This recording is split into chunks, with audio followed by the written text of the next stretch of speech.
A profound and unnatural silence had swallowed the world near Ponyri.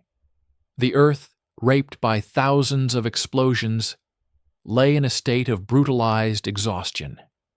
The morning sun fought to pierce a permanent haze of dust and smoke, casting a sickly, ochre light over a landscape that no longer resembled fields or forests, but a wet, chaotic wound. The great battle, a continuous roar that had vibrated in the bones of every man for days, had finally ground forward and away, leaving behind its metallic afterbirth. Now the only sounds were the occasional groan of collapsing wreckage, the hiss of a dying fire, and the low, pained murmur of the wind through shattered birch skeletons. Senior Sergeant Igor Vlasov led his small scouting detail through this graveyard of steel and earth. Their movements were slow, deliberate, automatic. They were archaeologists of immediate horror, tasked with mapping the new topography of death. Their eyes, glazed with fatigue, scanned for movement, for signs of life, for anything of tactical value in the vomit of the battle.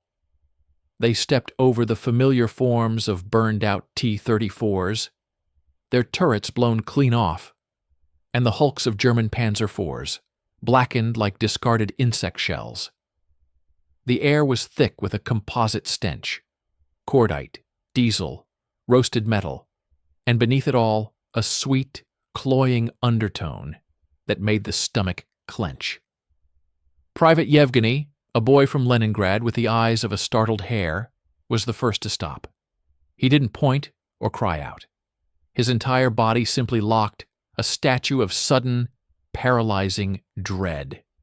His breath hitched in his throat with a wet, audible sound.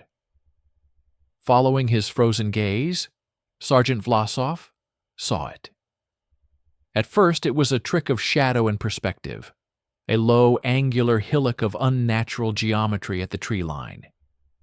It seemed to absorb the weak light, darker and more solid than anything around it. As Vlasov's brain adjusted, the shape resolved with chilling clarity. It was a vehicle, but it defied all logic of Soviet design. It was not a tank with a rotating turret. It was a monolithic slab of armor, a bunker on tracks. The rear was a colossal, flat-faced casemate, a sheer cliff of steel from which protruded the impossibly long, heavy barrel of a gun. The front was low and sloped, like the head of a predatory beetle. One of its wide track assemblies was utterly destroyed, ribbons of metal peeled back in a grotesque bloom, anchoring the beast to the earth. It sat there, not merely disabled but planted, a dead god of war fallen to the mortal plane. A primal fear, cold and sharp, shot down Vlasov's spine. This was the thing from the panicked radio intercepts, the whispered monster nicknamed Ferdinand. It was the source of those stories of T-34s brewing up from hits fired from beyond sight. The silence around it felt heavier, charged. He signaled with a sharp, downward chop of his hand. The squad melted into the scarred earth, rifles rising as one. They approached not a wreck, but a lair. The scale was monstrous up close. The frontal armor was smooth, flawless, a cold, impenetrable skin that mocked their puny anti-tank rifles. The machine exuded a terrifying quality of excess. Too much gun, too much armor, a deliberate over-engineering meant to instill despair.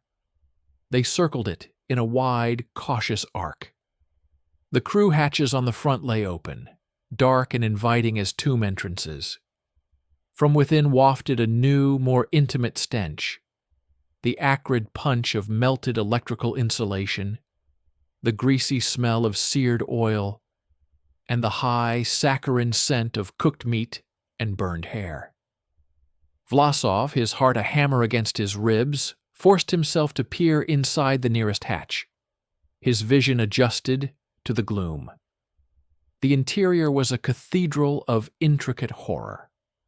Complex switchboards with rows of precise German labels were blackened and bubbled. Thick bundles of wires hung like eviscerated intestines. And there, toward the rear, was the epicenter of the disaster. The metal walls were stained with a peculiar shadowy residue, not blood, but a ghostly imprint, a charcoal silhouette where a human form had been instantly carbonized by an internal firestorm. A single blackened leather boot, still laced, sat upright on the floor. The machine had not just killed its crew, it had consumed them, atomized them within its own belly. As he pulled back, a sudden sharp gust of wind funneled through the open hull. It moaned through the hatches and vents, a low whistling sigh that sounded unnervingly like a long, final exhalation. Private Yevgeny flinched violently, his rifle clattering against a rock. For a heartbeat, every man believed the Colossus had drawn breath. The spell was broken by the arrival of new voices. Captain Zhuravlev, the engineering officer, a man built like a bulldog with a permanent squint from reading blueprints, arrived with a recovery team.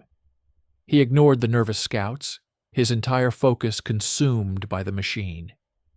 He walked its length, his expression unreadable. He did not just look, he studied. He ran a calloused hand over the flawless armor of the gun mantlet, feeling its impervious surface. He kicked at the shredded tracks, calculating the damage. Finally, he took a flashlight and plunged it into the Ferdinand's dark heart. The moving beam was a scalpel dissecting the corpse. It glinted off an intact, complex gun sight. It illuminated a perfectly preserved diagram of electrical circuits, still neatly fastened to a wall. It paused on a small, welded metal shelf, where a sealed tin of German coffee sat next to a carefully rolled set of tools, untouched by the fire. This juxtaposition was the ultimate shock. Not just mindless destruction, but evidence of a meticulous, professional crew who had lived and operated within this steel beast until the very second it had turned on them. Captain Zhuravlev emerged. His face was smeared with grime from the interior, but his eyes burned with a cold, fanatical light. He looked from the monstrous machine to the weary, fearful faces of the men around him. He placed his palm flat against the Ferdinand's cold flank, as if feeling for a pulse in iron and steel. "It is not dead," he stated, his voice low and carrying a terrifying weight of certainty. "It is wounded. The crew is dead. The engine is dead. But the gun is alive. The armor is alive. And the fear it carries is very much alive." He turned his burning gaze on Sergeant Vlasov. "We will not scrap it. We will not study it from a distance. We will heal its wounds. We will learn its secrets from the inside. We will feed it new hearts, Russian hearts." "And then," he said, giving the armored hull a solid, resonant slap that echoed in the silent field, "we will point its own teeth back at the throat of the beast that built it." The captured beast was dragged from its grave not with reverence, but with brutal mechanical necessity. Heavy chains, screeching in protest, bit into its armor skirts. A roaring, smoke-belching Soviet recovery tractor, straining at the very limits of its power, hauled the dead Ferdinand backwards through the torn earth. It was a macabre procession.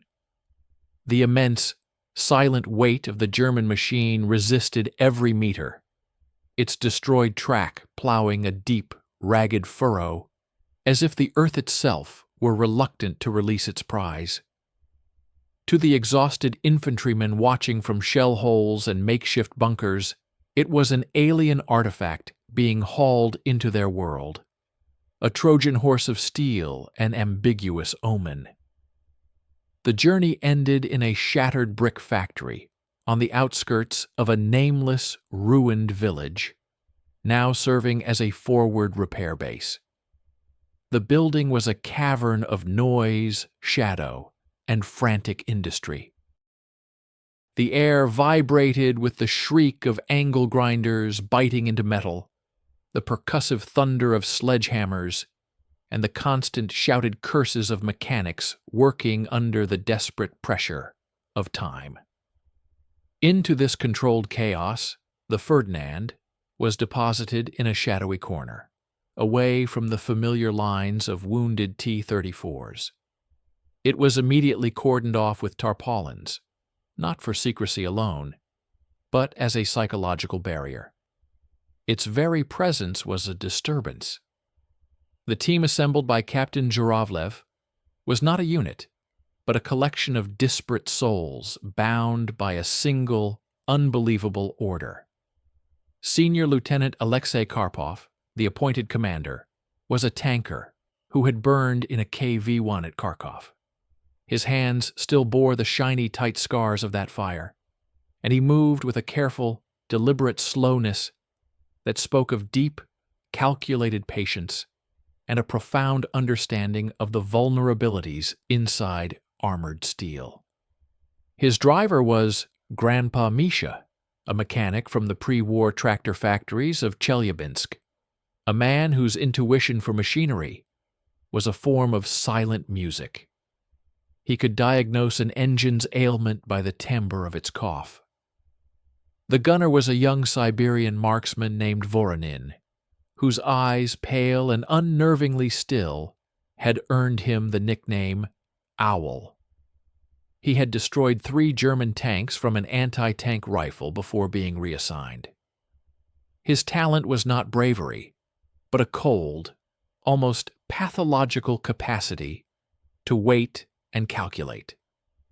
Completing the crew was the political officer, Junior Lieutenant Semyonov, a man whose unwavering belief in the cause was matched only by his deep, instinctive suspicion of this foreign, fascist machine. Their first collective act was not repair, but invasion. Under Zhuravlev's watchful eye, they entered the Ferdinand not as mechanics, but as forensic examiners of a crime scene. The ghostly imprint on the rear wall was now covered with a coarse tarpaulin, a silent, acknowledged occupant. The task was visceral and disorienting. Every control was wrong. The steering levers were not the familiar clutch and brake system of a T-34, but complex electrical switches. The magnificent gun sight, with its etched reticle and precision dials, was a universe away from the simpler Soviet optics. The seats were adjustable, padded. The space, though claustrophobic, was meticulously organized, with designated slots for tools, manuals, even personal effects. They found a half-empty bottle of synthetic engine coolant, a meticulous logbook with neat, Gothic handwriting, noting shell velocities and wind adjustments, and a small, heat-warped photograph of a German Shepherd dog, stuck with adhesive to a console. For Grandpa Misha, this was a perverse symphony. He traced the bundles of thick copper cables that ran like a nervous system through the hull, leading to the massive electric motors that drove the tracks. The mine had severed a critical junction. "It's not a tank," he muttered to Karpov, his voice full of a grudging, horrified awe. "It's a locomotive with a naval gun strapped to it. The Germans didn't build a vehicle, they built a mobile fortress and forgot to give it a soul." For Voronin, the owl, the soul was in the gun. He spent hours, motionless as a statue, his face pressed to the rubber eyepiece of the sight. He cycled the massive, hydraulically assisted bridge block, feeling its smooth, oiled power.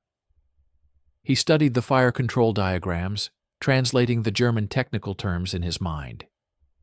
This was not a tool for heroism.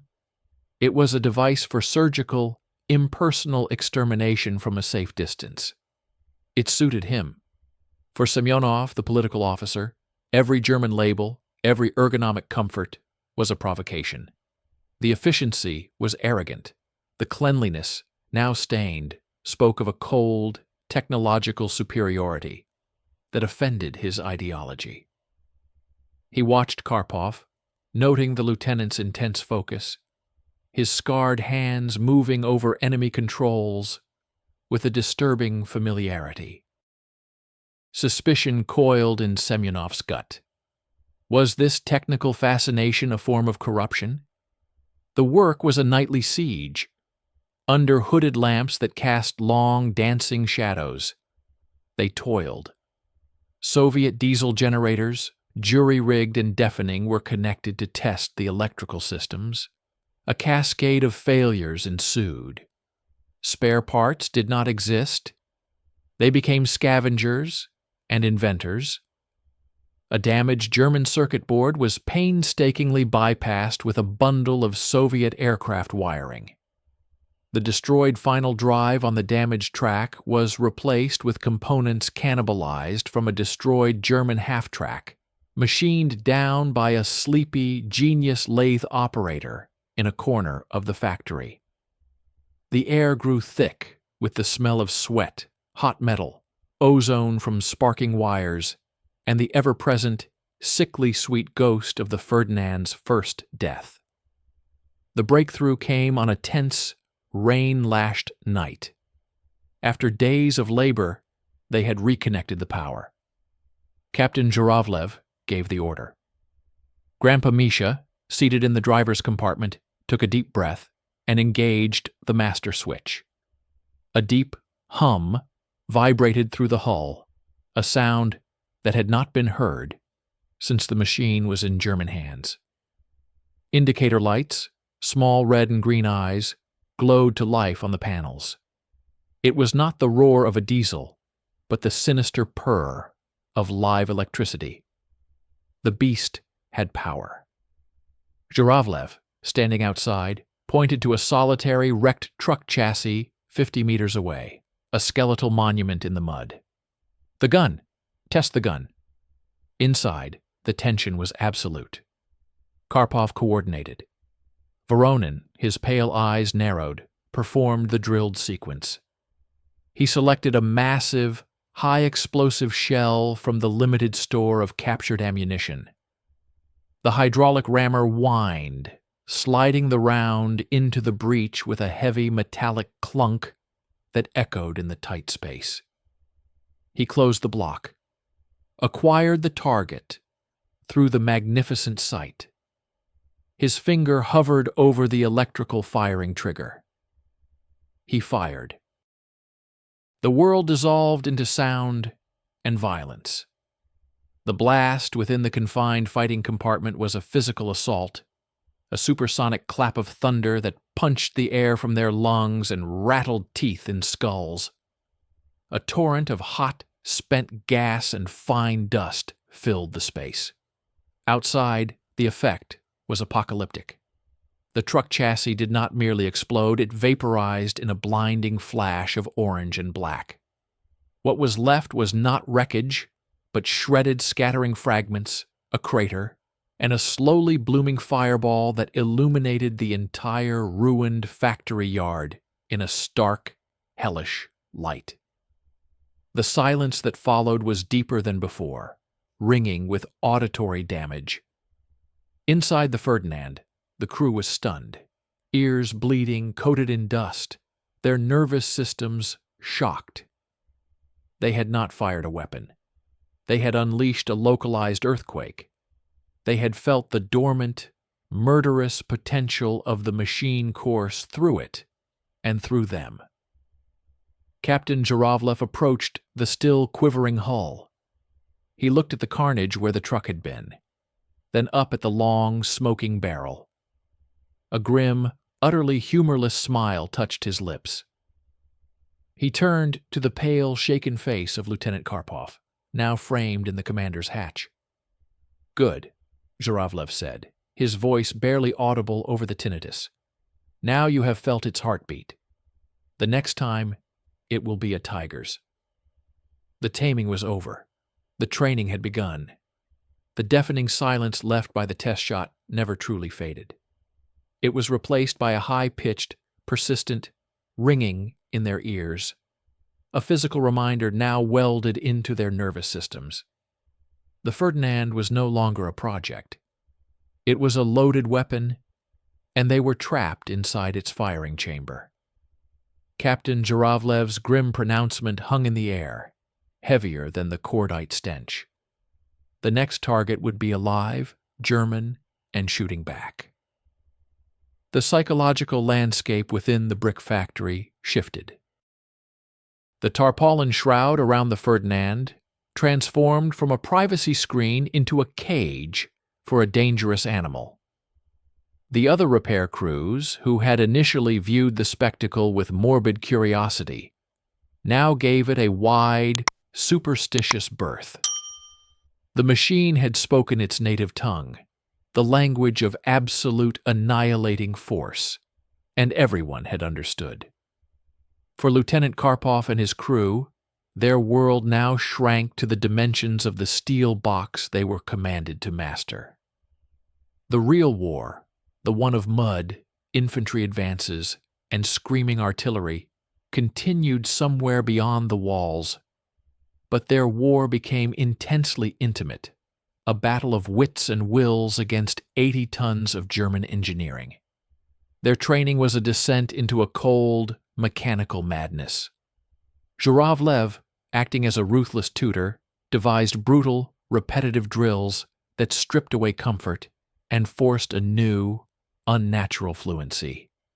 They operated in darkness, blindfolded, their hands forced to learn the geography of switches and levers by touch alone, the cool toggle for the master power, the knurled knob for the gun elevation, the smooth, deadly button of the firing circuit. The goal was not just competence, but to make the machine an extension of their own scarred flesh, to bypass thought and achieve a lethal synaptic speed. For Karpov, the commander, the challenge was tactical. He pored over captured German manuals, translated haltingly by a terrified, scholarly prisoner. He wasn't just learning the controls. He was trying to dissect the mind of the men who designed its doctrine. The Ferdinand was not for brawling or charging. It was an ambush predator, a sniper. Its theology was one of distance and impunity. Find a hull-down position. Let the enemy come. Kill from a range where you were a specter, a sudden eruption of fire and death. It was a philosophy that went against every fiber of the Soviet tanker's aggressive, close-quarters spirit. Karpov's own burned hands ached as he traced diagrams of the weak spots on German armor. The very same diagrams, he realized with a chill, that German gunners would have used against his KV-1. He was learning to think like his enemy, to use his enemy's ultimate weapon. For Grandpa Misha, the driver, the relationship was one of constant, nerve-wracking negotiation. The Ferdinand's electric steering was capricious, responding with a laggy, powerful surge that could easily ground the beast in soft soil. He practiced for hours, moving the colossal machine inches at a time around obstacles in the factory yard, learning its weight, its balance, its terrifying inertia. The smell of overheating electrical insulation became his personal perfume, a warning sign of the machine's delicate, volatile heart.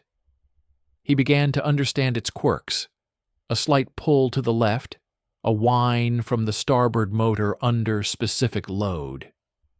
He wasn't driving a vehicle, he was steering a landslide. For Voronin the owl, it became a dark communion. His world was the eyepiece. He spent his days and nights calibrating, adjusting, internalizing the ballistics. He calculated how the massive shell would drop over 2 kilometers, how the wind would kiss it off course, how the heat of the barrel would warp its flight. He ran drill after drill, acquiring imaginary targets. A specific window in a distant ruin, the shadow of a broken chimney. His breathing slowed, his heart rate dropped. In his mind, he was no longer a man, but a component of the firing solution. The cold, etched lines of the German reticle became the only truth he recognized. For Semyonov, the political officer, the process was a slow, burning torment. Every hour spent mastering the fascist machine felt like a betrayal. He watched his comrades being absorbed by it. Karpov's strategic fascination, Misha's technical bond, Voronin's deadly focus. It all looked like seduction. He saw the way they unconsciously adopted German terms for parts, the way they appreciated the precision. His role was to ensure ideological purity. But how did one purify this? His suspicions fixated on the machine itself. It was a Trojan horse, not of soldiers, but of a cold, efficient, dehumanizing worldview. He began keeping a separate, meticulous log of his own, noting every minor malfunction, every hesitation, as if building a case against the Ferdinand's inherent treachery. The tension crested one afternoon during a live fire drill with a single precious armor-piercing shell. The target was a derelict, heavily armored German assault gun hull, positioned at the extreme edge of the testing ground. The pressure was immense. This was the round meant for tigers. The drill went flawlessly, until the moment of truth. Voronin, locked onto the target, exhaled and pressed the firing trigger. Nothing happened. A silent, horrifying void replaced the expected cataclysm. Inside the Ferdinand, the only sound was the hum of the electrical systems. Voronin pressed again. Nothing. Panic, cold and immediate, swept through the crew. They were a loaded gun that refused to fire, a sitting duck. Semyonov's eyes found Karpov's in the gloom, and in them was a clear, accusatory flash. See? It betrays us. It was Grandpa Misha, his ear attuned to the machine's symphony of whirs and hums, who caught it. A faint, irregular clicking from deep in the hull, behind the gun. Not an electrical failure, a mechanical one. Ignoring protocol, he squeezed back into the fighting compartment. With a wrench and brute force, he peeled back an access plate Zhuravlev's team had welded shut. Inside, obscured by shadow and a nest of wires, was a small, spring-loaded German safety interlock, a device undocumented in their manuals. It had been dislodged during the repair of the track drive, and had now vibrated into the safe position. A purely mechanical veto over their entire electronic will. Misha, with a grunt of effort, reset the lever. He looked up at Karpov, his face smeared with grease. "It has a German conscience," he rasped. "A little piece that says 9. This incident did not resolve the tension. It weaponized it. They had not just overcome a malfunction. They had uncovered a hidden, autonomous will within the machine, a literal safety built by its creators to prevent its misuse. They had overridden it. The lesson was chillingly clear. To make this weapon theirs, they would have to systematically dismantle every safeguard, both mechanical and psychological, that it possessed. They were not just learning its language. They were learning how to silence its objections. The line between mastering the machine and becoming its next possessed crew began to feel perilously thin. The factory walls seemed to close in, the growl of generators sounding more and more like the beast's hungry stomach. They were ready, but readiness felt indistinguishable from damnation. The summons came not with a roar, but with a terse typed order delivered by a mud-spattered courier on a trembling motorcycle. A German spearhead, a mixed group of Panzer IVs and infantry, had overrun the forward positions at Sinyavka village and was consolidating in the ruins. Soviet counterattacks had faltered against their dug-in defenses. The Ferdinand was to be deployed. Immediately. The word test was not used. The word was eliminate. A strange, hollow calm descended upon the crew. The weeks of theoretical horror, of mechanical intimacy, of drills in the dark, collapsed into this single, imminent reality. They performed the pre-combat checks in a silence louder than any engine. They loaded the ammunition, a mix of high explosive for the infantry and concrete piercing shells for the bunkers the Germans were sure to be using. The act of heaving the massive, cold brass shells into the belly of their machine felt like loading their own coffin. Captain Zhuravlev appeared for a final inspection. He said nothing to the crew.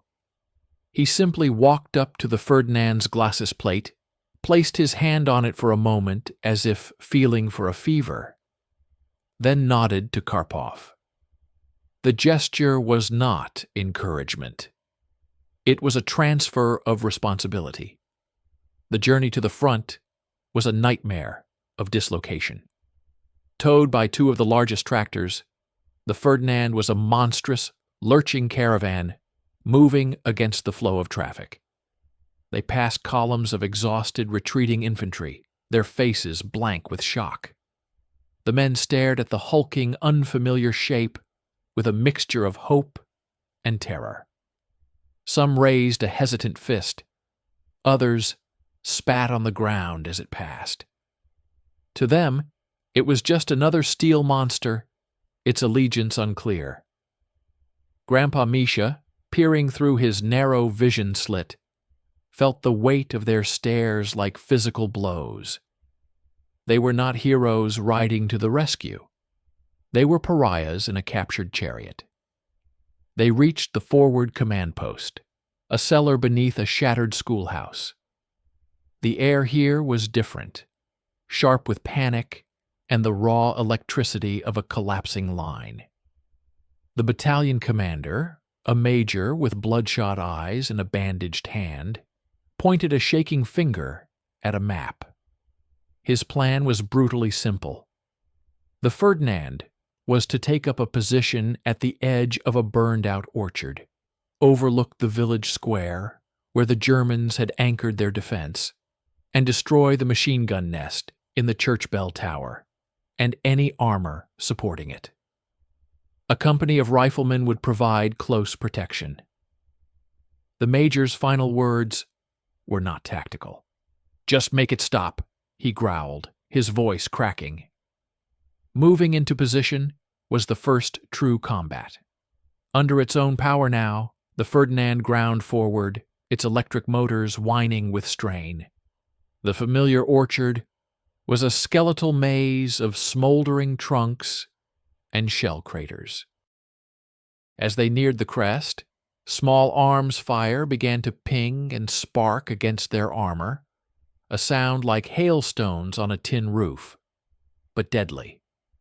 It was a trivial noise against their hide, but it made the war real, intimate, and omnipresent. They were no longer in a factory. They were in a shooting gallery. Karpov found the hull-down position, exactly as the doctrine dictated. The front slope of the Ferdinand nestled against the reverse side of a low rise, only the colossal gun and the commander's cupola exposed. Voronin, the owl, went to work. His world shrank to the circle of his sight. He scanned the ruins. He found the bell tower. He could see the faint flash of muzzle fire from its aperture. He took a breath. his finger resting on the trigger. This was no derelict truck. These were living men, enemy soldiers, going about their lethal business. He fired. The concussion was, as always, a physical trauma. But the effect through the sight was transcendent and horrible. The concrete corner of the bell tower simply ceased to exist in a bloom of dust and fragmented stone. The machine gun fire stopped instantly, replaced by a rain of debris. A cheer, thin and distant, came from the Soviet riflemen to their left. Inside the Ferdinand, there was no cheer. There was only the ringing silence, the smell of burned powder, and the cold, clinical satisfaction in Voronin's pale eyes. He had solved the problem. Then, chaos erupted. The German response was swift and professional. A hidden Panzer IV, hull down behind the village well, had been waiting. It fired. The shell screamed past the Ferdinand's cupola, missing by feet, and detonated in the orchard behind them with a ground-shaking thud. The Soviet riflemen, caught in the open, were scythed down by a sudden, vicious crossfire from previously unseen positions in the cellars. The Ferdinand was no longer a hidden sniper. It was a target. Karpov's mind, trained on the predatory doctrine, seized. They were in a brawl, the very thing the machine was not built for. "Traverse right! Target at the well!" he barked, his voice strangely high in the confined space. Grandpa Misha, sweating, tried to turn the beast. The electric drives responded with their characteristic lag. The Ferdinand was ponderous, a behemoth trying to swat a hornet. Voronin, however, was ice. He ignored the chaos, the shouting, the panicked cries from their radio headset. The Panzer IV had revealed itself. He had its range. He waited an eternity, 2 seconds, for the hull to swing into his reticle. He saw the German tank's turret begin to traverse toward them for a second shot. He fired. The concrete-piercing shell struck the Panzer IV just below the turret ring. There was no dramatic explosion. There was a bright, white-hot flash of impact, and then the German tank seemed to unzip. A jet of flame erupted from every hatch. Its ammunition cooked off in a secondary, vomiting fireball that lifted the turret an inch before it settled, askew. The crew did not escape. The German infantry fire slackened, stunned by the sudden violence of their protector's death. The surviving Soviet riflemen, emboldened, pushed forward into the village. The immediate threat was neutralized. The Ferdinand had won its duel. But inside, victory tasted of ash and copper. The radio chatter was a litany of loss. The company providing their cover had lost a third of its men. The smell inside the Ferdinand had changed. The familiar scents of oil and ozone were now laced with the faint, creeping odor of burned flesh carried in through the vision slits, the smell from the Panzer IV they had killed. They had performed perfectly according to their training.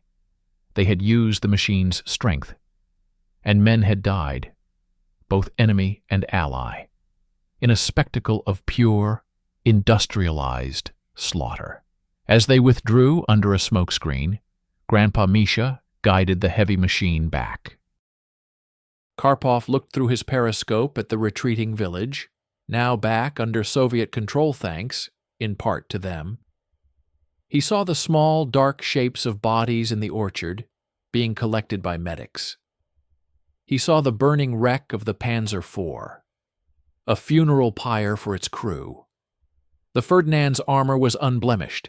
Not a single German round had pierced it. They were unharmed, sealed in their perfect, victorious steel coffin. The taste in his mouth was not triumph. It was the metallic tang of the machine's efficacy, and it was utterly soulless. They had been baptized not by fire, but by the cold, flawless execution of function. The beast had hunted, and it had fed. And they, inside it, had been both the hunter and the swallowed. The journey back to the factory was made in a silence far deeper and more terrible than the one in which they had arrived. The factory no longer felt like a workshop. It felt like a cage between hunts. The Ferdinand, parked in its usual shadowy corner, was no longer an inert puzzle. It radiated a dark, earned aura. The pristine, captured quality was gone forever, replaced by the authentic scars of combat. Long, scorched streaks from near misses on its flanks, mud from the Sinyavka orchard baked onto its bogey wheels, and a pervasive, indelible scent that no amount of cleaning could erase. A composite of burned powder, overheated steel, and something faintly organic and grim that had seeped into its very essence. The crew moved around and inside it with a new, grim proficiency. They were no longer students. They were veterans of a singular, horrific experience. The easy silence of shared purpose was gone, replaced by a heavier, more complex quiet. Lieutenant Karpov's burned hands now moved over the controls with a surgeon's certainty. But his eyes, reflected in the darkened glass of the vision blocks, held a distant, calculating chill. He had seen the machine's doctrine proven in blood and fire, and the efficiency of it haunted him. Grandpa Misha spoke less, his communion with the motors and drives now tinged with a mechanic's fatalism. He knew the beast's limits, and he knew they were sailing dangerously close to them. Voronin, the owl, spent even longer hours alone with the gun sight, cleaning it obsessively, his pale eyes seeing not just crosshairs, but the precise point of impact on a Panzer IV's hull. The clinical satisfaction of Sinyavka had settled into him, becoming a core part of his being. Only Junior Lieutenant Semyonov, the political officer, seemed energized, his suspicion now hardened into a cold, watchful certainty. He documented every minor shudder, every odd electrical whine, as proof of the machine's inherent, ideological unreliability. The war outside their brick prison was changing. The titanic clash at Kursk was reaching its crescendo, a grinding war of attrition where every piece was being shoved violently across the board. The news that filtered into the repair bay was no longer about local counterattacks. It was about armored fists, about breakthroughs, and sealed-off penetrations.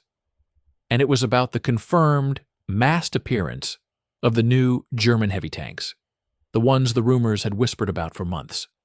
The Panzerkampfwagen 6, the Tiger. The word itself carried a physical weight. It was not just another tank. It was a myth made of steel, a monster with an 88mm gun that could kill any Soviet vehicle at staggering ranges and frontal armor that laughed at conventional shells. The fear was palpable, a sour taste in the back of every mechanic's throat. The invincibility of the Ferdinand at Sinyavka was suddenly placed in a terrifying new context. It had been fighting the old war. The Tiger was the new one. Captain Zhuravlev arrived, his usual bulldog demeanor sharpened to a knife's edge. He brought not an order, but a problem. A reconnaissance group, sacrificed to gain crucial information, had reported a Kampfgruppe of at least 4 Tigers, supported by grenadiers, moving to shore up a faltering German salient near the village of Olkhovatka. They were advancing along a predictable axis, a shallow, wooded valley nicknamed the Gully on the maps. A full Soviet armored brigade was being redeployed to blunt them, but command was desperate for any edge, any asymmetrical shock. Zhuravlev's plan was not born of tactics, but of dark, poetic irony. He unrolled a stained map on the Ferdinand's engine deck. "They will come here," he said, his finger tapping the narrowest point of the gully, where the tree lines crept close to the dirt track. "They will feel secure. They are the kings of the battlefield. They will not be looking for a hunter they do not recognize." He looked at Karpov, then at the long, silent barrel of the Ferdinand. "Your machine is the only thing on this front with a gun that can punch through a tiger's face at a kilometer. And it is the only thing they might mistake, for a crucial second, for one of their own." The mission was not an attack. It was an ambush, a trap laid by a ghost. The psychological burden this placed on the crew was immense. They were no longer just using a weapon. They were engaging in a form of lethal deception, wearing the skin of the enemy to kill the enemy's best. Semyonov openly objected, calling it a degenerate tactic, but his protest was silenced by the sheer, brutal necessity of the situation. The tigers had to be stopped. Preparation became an obsessive, minute study of the enemy they were to mimic and murder. They pored over every scrap of intelligence on the tiger. Silhouette recognition cards, blurred aerial photos, after-action reports from the rare, costly encounters. Voronin committed the armor diagrams to memory, the relatively weaker flat plate of the driver's front visor, the shot trap beneath the turret overhang, the vulnerable side armor. Karpov planned the ambush site with a chessmaster's coldness, selecting a position where the Ferdinand could engage the lead tiger, then use the terrain to slide back and re-engage, leveraging its fixed casemate's stability against the tiger's slower turret traverse. But the planning was the easy part. The hard part was the wait and the dread that grew in the silence. The Ferdinand was to be towed into position under cover of darkness, camouflaged as part of the landscape, and then left alone, a landmine with a crew inside. They would have no infantry support this time. They were the bait and the trapdoor.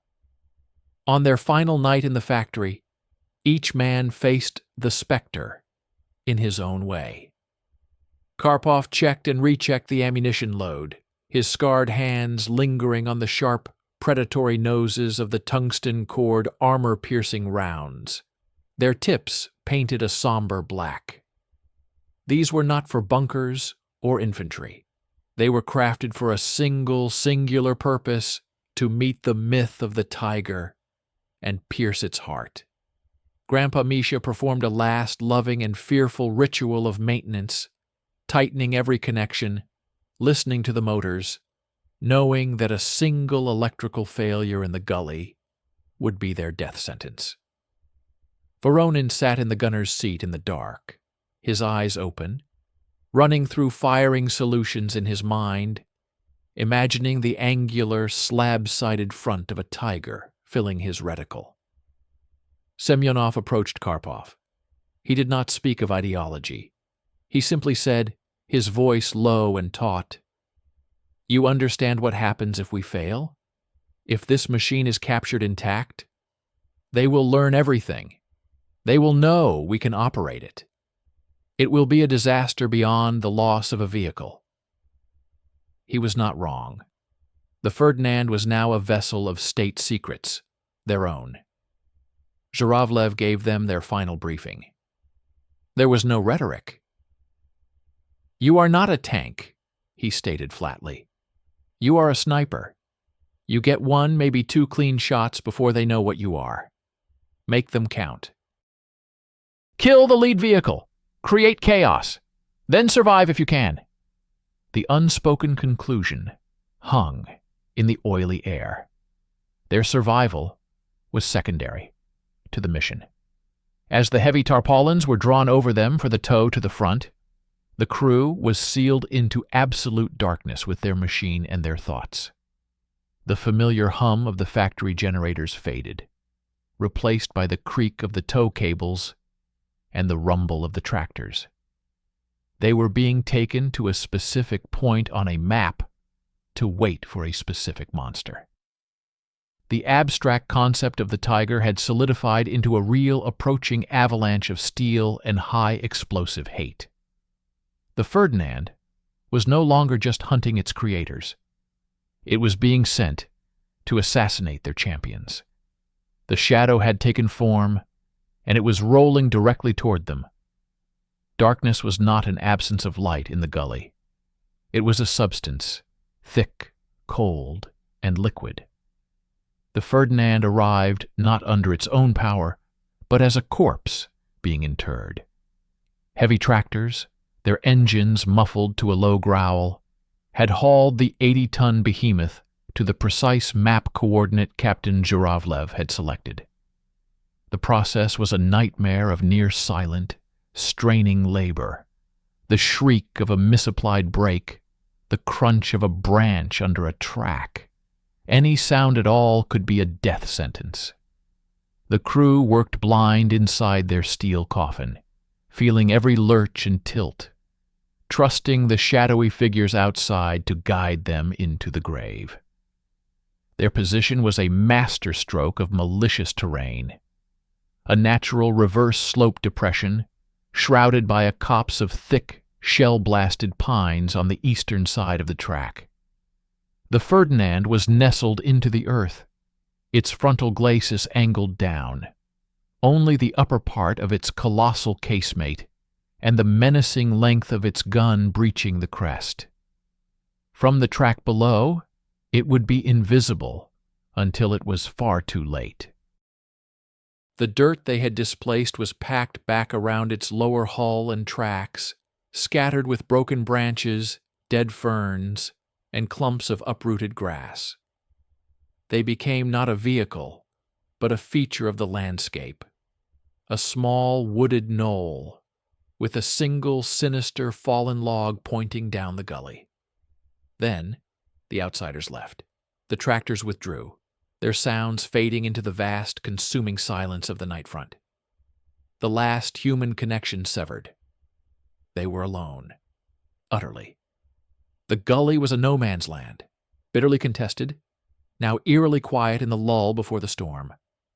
The only world that existed was the cold, dark interior of the Ferdinand, smelling of damp earth, cold metal, sweat, and the sharp, coppery tang of fear. Time dissolved. Minutes stretched into amorphous, agonizing epochs. The first hour was a symphony of amplified bodily functions, the rasp of their own breathing in the still air, the thunderous, embarrassing gurgle of a stomach, the frantic, rodent-like skittering of a heart against ribs. The cold seeped in from the steel walls, a damp chill that settled into bones and marrow. They dared not run the heaters.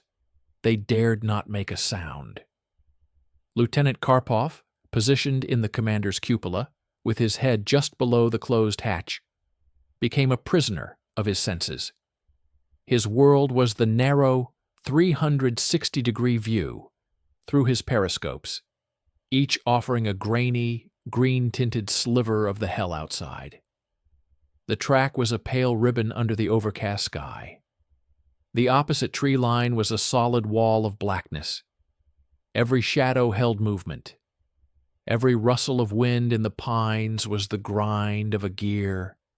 His burned hands, resting on the controls, were numb with cold and tension.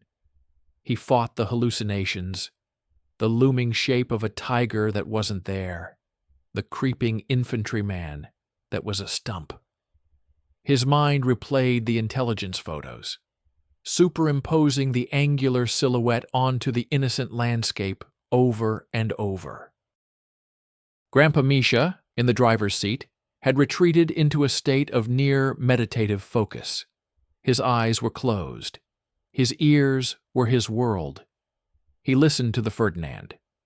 The subtle, almost imperceptible creak of its hull settling into the mud. The faint, ghostly hum of residual electricity in the control panels.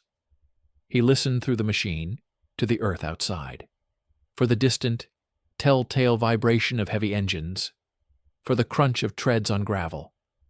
He was a seismograph, waiting for an earthquake. Voronin, the owl, was a statue fused to his gunner's station.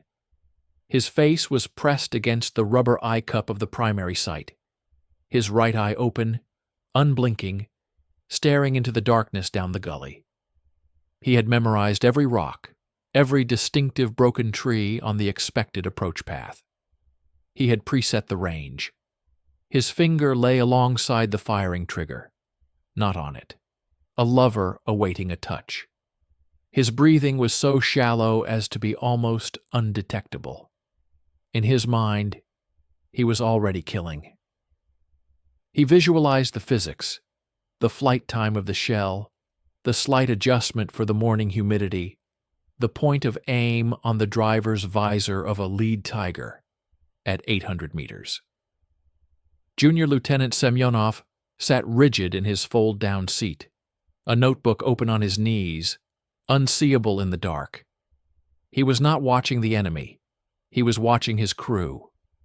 He heard Karpov's controlled, shallow breaths, sensed Misha's trance, felt the predatory stillness radiating from Voronin. This, to him, was the moment of supreme corruption. The machine had done its work. It had turned them into creatures of waiting and killing, stripping away the righteous fury of the soldier, replacing it with the cold patience of the executioner. He prayed not for their success, but for their souls, and for the ideological purity of the victory he feared would be Pyrrhic. The dawn came not with light, but with a gradual, grudging lightening from black to charcoal gray. A thick, ground-hugging mist began to coil up from the damp earth of the gully, snaking around the tree trunks, obscuring the track. It was a blessing and a curse. It would hide them completely. It would also hide the enemy until they were terrifyingly close. Then it came. Not a sound first, but a vibration. A deep, subsonic tremor through the ground that traveled up through the Ferdinand's hull into the very soles of their boots. Grandpa Misha's eyes snapped open. He gave a single, sharp nod in the gloom. Karpov's heart, already a frantic prisoner, tried to hammer its way out of his chest. He pressed his eyes to the periscope.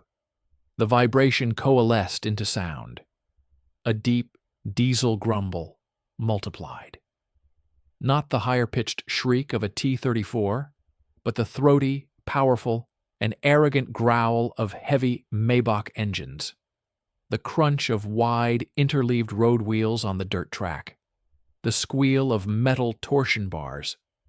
Through the mist they emerged, not as clear shapes, but as darker, moving slabs of gray within the fog. One, then a second, 50 meters behind. Monolithic, wide-tracked, with the long, overhanging barrel of the 88mm gun leveled forward like a knight's lance. The Tigers. They advanced with a terrifying, methodical confidence, knowing nothing in the Soviet arsenal could touch them from the front. The lead vehicle's commander was visible in his cupola, a mere silhouette, casually scanning the misty tree lines with binoculars. He looked directly at their position, at the knoll with the fallen log, and his gaze passed over without a flicker of interest. Karpov's mouth was desert dry. He watched the range close. 700 meters. The lead tiger filled Voronin's sight now, a ghostly giant in the mist. 650. They were in the killing zone. Every muscle in his body screamed to give the order, to break the unbearable tension. But he waited. The doctrine was clear. The ambush was perfect. The monster was in the trap. the ghost in the machine held its breath. The only sound was the slow, grinding advance of their executioners, coming to collect a debt they did not know was owed. The wait was over. Now came the shot. Lieutenant Karpov's voice, when it finally came, was not a shout. It was a dry, cracked exhalation, a sound wrenched from a place beyond conscious thought. Fire. In the gunner's seat, Voronen's universe collapsed to a single point of light. The mist, the gray dawn, the terrifying bulk of the tiger, all of it vanished. There was only the intersection of the reticle's fine lines, resting on the driver's frontal plate of the lead vehicle, just below the massive gun mantle. His finger, already in communion with the trigger, completed its pilgrimage. The world inside the Ferdinand ended. The detonation was not a sound, but a total sensory annihilation. A white-hot hammer of compressed air slammed into every surface, every eardrum, every cell. The fighting compartment, filled with an incandescent fury of light and concussion, bleaching vision, and searing lungs with scorching gases. The massive hull, 80 tons of anchored steel, recoiled violently backwards, settling deeper into its earthy nest with a groan of tortured metal. A torrent of fine dust and acrid smoke vomited from the breach, choking the crew in a thick, punishing cloud. Outside, the effect was apocalyptic. The tungsten cord shell, a sliver of vengeful physics, covered the distance in a blink. It struck the tiger not with an explosion, but with a catastrophic transfer of energy. There was a deafening metallic crack-pang, the sound of the universe's largest bell being split by a sledgehammer. A jet of white-hot spall, a sun-bright spear of liquefied steel and fragmented armor, erupted from the inside of the tiger's hull, slicing through the compartment. The German tank did not brew up. It died instantly, its mechanical heart shattered. The turret hatch flew open, and a single writhing torch of a man stumbled halfway out before collapsing, a human candle extinguished against the cold armor. The mighty King Tiger, the invincible myth, was now a 60-ton tombstone, smoke beginning to curl from its open wounds. But the ambush was already unraveling. The second tiger, only 50 meters behind, had not been a passive witness. The German commander, a veteran of the Eastern Front's brutal calculus, processed the impossible sight in a heartbeat. The muzzle flash from an unfamiliar shape, the catastrophic death of his leader. He did not hesitate. His roar of "Panzer IV, target, hillock, 11 o'clock, fewer," was lost in the chaos, but his tank's response was immediate. The long 88mm barrel began to traverse with a hydraulic whine, seeking the source of the betrayal. Inside the Ferdinand, chaos reigned. The crew was stunned, deafened, blind in the smoke-filled coffin. Karpov, fighting through the disorientation and the ringing void in his ears, pressed his eyes to the periscope. He saw the second tiger's turret swinging toward them, a movement of lethal, deliberate intent. Raw, animal terror flooded his system. "Back, Misha, back now!" Grandpa Misha, his own senses scrambled, reacted on instinct. He slammed the steering levers. The electric motors, strained from the cold and the tension, whined in protest. The Ferdinand shuddered, its tracks digging into the soft earth of its reverse slope. It began to creep backwards, agonizingly slowly, seeking to drop below the crest and break the line of sight. It was a race between tons of steel and the speed of a German gunner's reflexes. They lost. The second tiger fired. The shell was a blur of hate. It did not hit the impregnable front armor. It was a ranging shot, high and fast. It screamed over the top of the Ferdinand's casemate by inches, the supersonic shockwave slapping the steel like the hand of God. The sound was a physical rip in the air.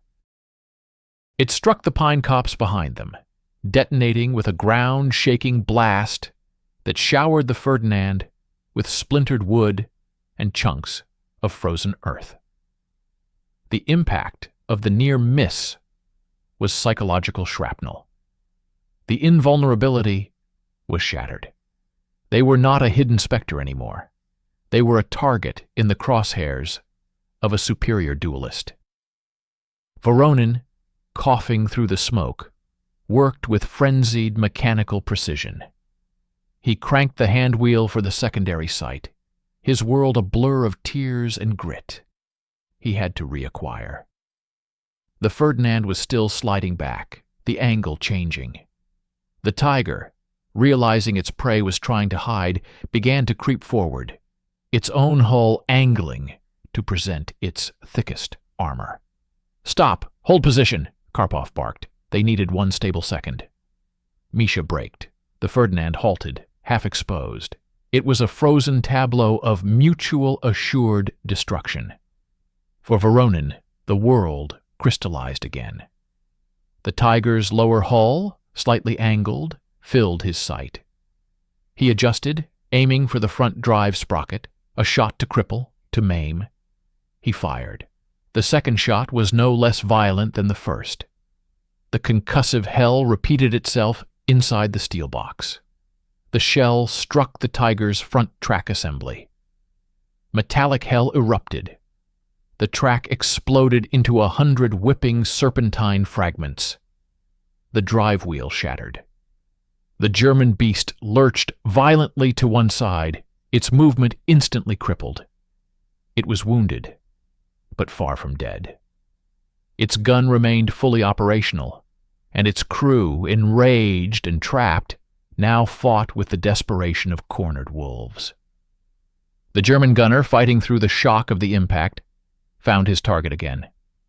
The Ferdinand, wreathed in its own gun smoke, was a gray ghost on the hillock. He fired. This time, the shot was true. It was not a clean penetration.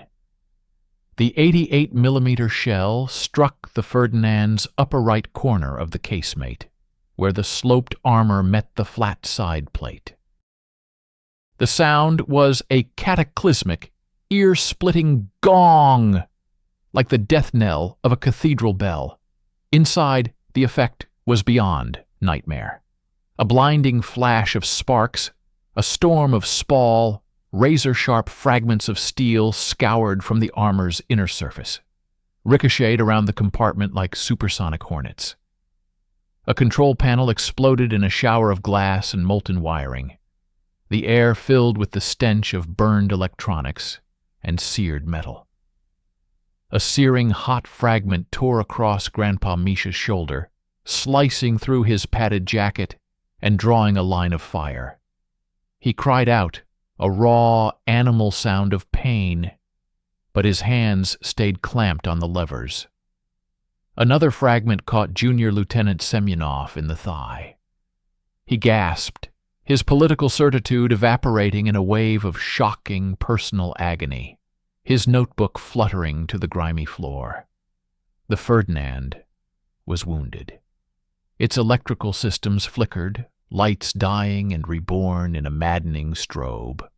Warning alarms, German-designed and now screaming in protest, added a new layer of electronic hell to the chaos. But its armor had held. It was battered, bleeding sparks and smoke, but it was still alive. "Reverse! Full reverse!" Karpov screamed, his voice breaking. Misha, teeth gritted against the pain in his shoulder, obeyed. The wounded Ferdinand groaned, its tracks churning the torn earth, dragging itself fully below the crest, out of the direct line of fire from the crippled tiger. But they were not safe. The other tigers in the group, further back, were now alerted, enraged, and converging. The gully was no longer an ambush site. It was a killing ground, and they were the wounded prey. The storm of their own making was now upon them, and they were trapped inside the eye of it, their steel beast bleeding electricity and hope into the cold, misty earth. The hunt had reversed. They had drawn first blood, but the predators were now many, and very, very angry. Retreat was not a maneuver. It was a desperate, limping crawl through a landscape of shattered senses. The Ferdinand, trailing smoke, and the sharp, bitter odor of its own scorched innards ground backwards through the depression. Every lurch of its damaged tracks sent fresh jolts of pain through Grandpa Misha's bleeding shoulder and Semyonov's pierced thigh. The electric motors, strained to their absolute limit, emitted a high-pitched, agonized whine that spoke of imminent and total failure. The interior was a scene from a mechanical Hades, flickering emergency lights casting frantic, jumping shadows, the air thick with dust, smoke, and the coppery scent of fresh human blood, mixed with the stench of ozone and burned rubber. German warning buzzers, their purpose untranslated but their meaning universally clear, screamed a continuous, maddening dirge. Lieutenant Karpov's world was reduced to the fractured view through his periscopes, each one smeared with dirt and vibration. He could not see the crippled tiger they had left behind, but he could feel its menace, a radiating point of hatred on the battlefield. His mind, cold and sharp with adrenaline, processed their reality with brutal clarity. They were crippled. They were blind on their right side where the hit had damaged the optics. They were a beacon of smoke and noise in the tightening noose of the gully. The other tigers would be maneuvering, flanking, calling in artillery or air support. They had minutes, perhaps seconds, before the trap closed completely. "Driver, stop," Karpov ordered, his voice a ragged scrape. The Ferdinand shuddered to a halt, hidden momentarily in a fold of ground. The relative silence was more terrifying than the noise.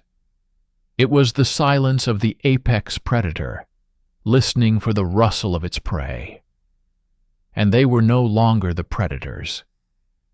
It was then that the true damage manifested. A cascade of electrical failures began. The primary gun traverse motor, damaged by the shock or severed wiring, gave a final, pathetic grind and died. The massive 88mm gun was frozen, locked at a slight angle to their hull. They were now not just a wounded beast, but a toothless one. Voronin, the owl, swore with a venom Karpov had never heard, hammering his fist on the unresponsive controls, his pale eyes wide with a fury that bordered on madness. Their one reason for existence, the godlike gun, was dead. From his position, Junior Lieutenant Semyonov, gripping his bleeding leg, let out a breath that was almost a laugh, a bitter, choking sound. "It betrays us," he gasped, his face pale. "I told you, its soul is fascist. It will not let us have the final victory." His words were not ideology now. They were the superstitious pronouncement of a man facing a malevolent, intelligent foe. But Grandpa Misha was not listening. His head was cocked, his good ear tuned past the alarms, past the panicked breathing, into the deeper mechanics of the dying machine. His eyes, reflecting the erratic dashboard lights, were wide with a frantic, calculating intensity. "The manual!" he rasped. "The manual traverse! The Germans!" They had a backup, a hand crank for the gunner, for when the motors failed. Karpov's mind snapped to the diagrams, the translated technical manuals they had studied in the factory. It was there, a footnote, an emergency procedure, a mechanical linkage bypassing the fried electrics, a physical connection between man and gun. "Voronin, find it! Left wall, near the floor." Voronin dropped to his knees, scrambling in the grime and spilled tools. His hands found it, a heavy, folded steel handle, stowed and almost forgotten. He wrenched it free, slammed it into a hidden socket on the gun's mounting. He gripped it.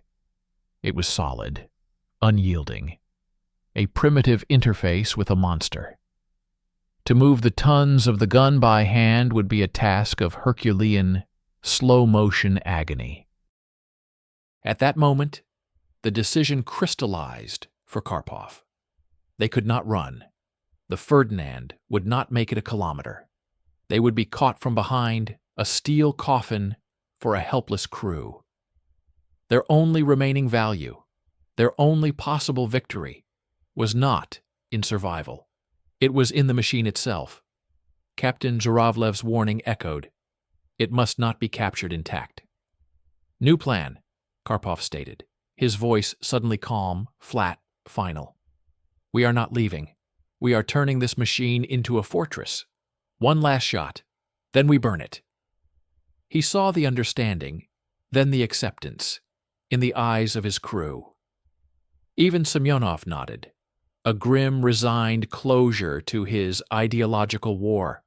They chose their ground, a final defensive position where the gully narrowed, backing the Ferdinand against a steep, rocky embankment that protected their shattered right flank. They would present only their formidable, scarred frontal armor. Grandpa Misha, ignoring his wound, worked with furious speed, using a heavy wrench to disable the final drive on the already damaged track, welding the machine to the earth with its own mass. They were becoming a pillbox, a static monument to their own defiance. Voronin, sweat pouring down his grimy face, muscles cording in his neck, began the impossible task. He leaned into the heavy crank. The mechanism moved with a groaning protest, millimeters at a time. The world's most advanced sniper rifle was now being aimed by the raw, aching sinew of a Siberian hunter. He panted with the effort, his eyes never leaving the backup sight, aligning the frozen gun toward the most likely approach route of the next tiger. They did not have to wait long. The growl of a Maybach engine approached, cautious now.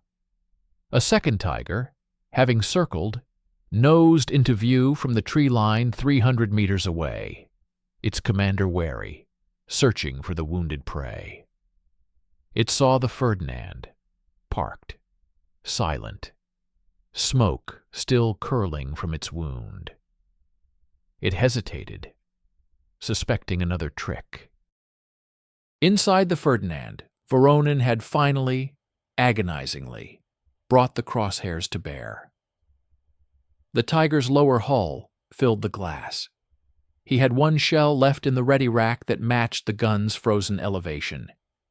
He loaded it, the metallic clunk echoing in the tense quiet.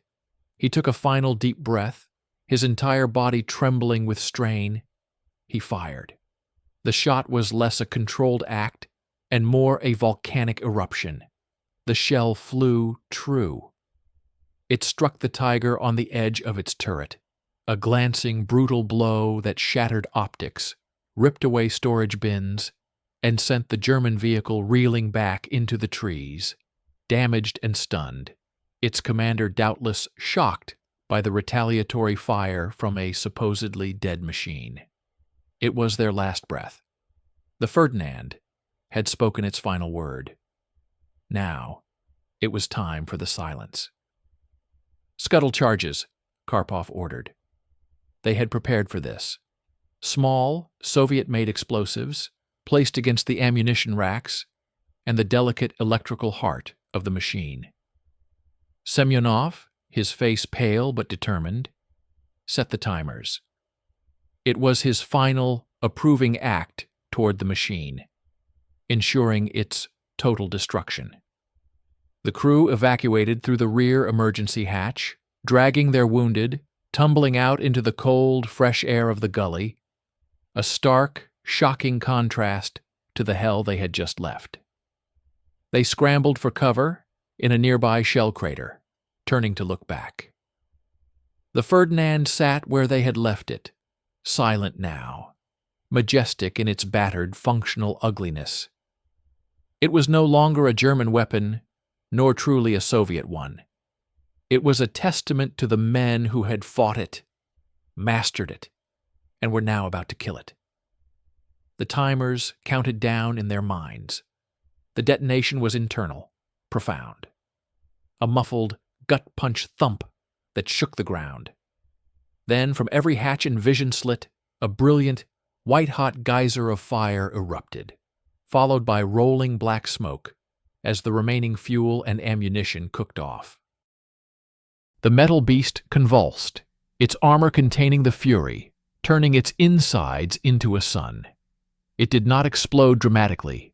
It consumed itself from within, a Viking pyre for a steel warrior. From their crater, the crew watched.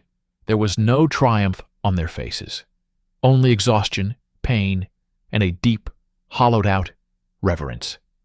They had used the monster to slay monsters, and in doing so, they had understood it.